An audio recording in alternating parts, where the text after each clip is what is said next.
भन्नाट रेसिपीमध्ये आपलं खूप खूप स्वागत. मी राजेश्री कदम. चला तर आज मस्त करम कुरम चिवडा घेऊन आले, ते उडदाच्या पापडाचा. चवीला इतकं भन्नाट लागताना आणि चटपटीत खायला कुणाला नाही आवडत. असा बाहेर पाऊस पडत असेल आणि चटपटीत खायला मिळालं तर कुणाला नाही आवडणार. चला तर आता एका प्लेटसाठी 2 पापड उडदाचे भाजून घेऊ. जेवढं तुम्हाला बनवायचं आहे ना चिवडा, त्याप्रमाणे त्या हिशोबाने पापड घ्यायचे आहेत तळून. आणि एखाद दुसरा पापड जास्त आला तरी काहीही हरकत नाही, उलट छानच लागतो चिवडा. आता हे अगदी खरपूस तळून घेऊ शेंगदाणे आणि तळलेले काढून घेऊ ताटामध्ये.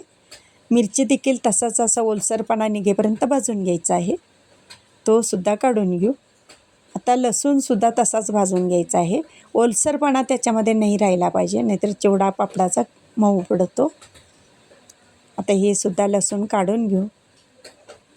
आणि चवीला इतकी भन्नाट लागते ना, एकदा जर तुम्ही करून खाल तर परत परत खाणार, माझी खात्री आहे. आता कढीपत्तासुद्धा तळून घेऊ. म्हणजे डोळ्याच्या आरोग्यासाठी सुद्धा कढीपत्ता किती तुम्हाला गुणकारी आहे तेहीच माहीतच आहे सर्वांना.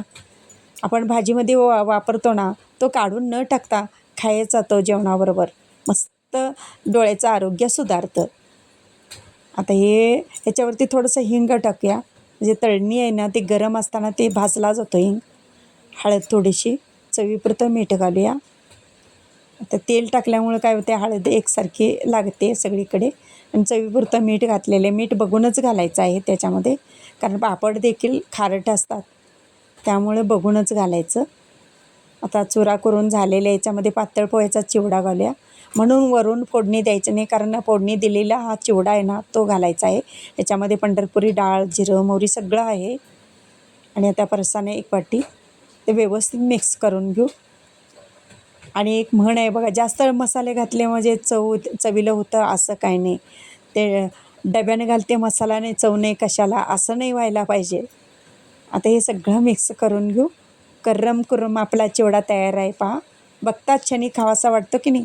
चला तर मग घ्या बनवायला. माझी रेसिपी व पदार्थ आवडल्या चॅनलला सबस्क्राईब करा, बेल आयकॉन दाबा, लाईक करा, इतरांना शेअर करण्याचं विसरू नका, तसेच कमेंट करण्याचं विसरू नका. आपल्यासाठी अशीच नवनवीन पदार्थांनी तोपर्यंत धन्यवाद.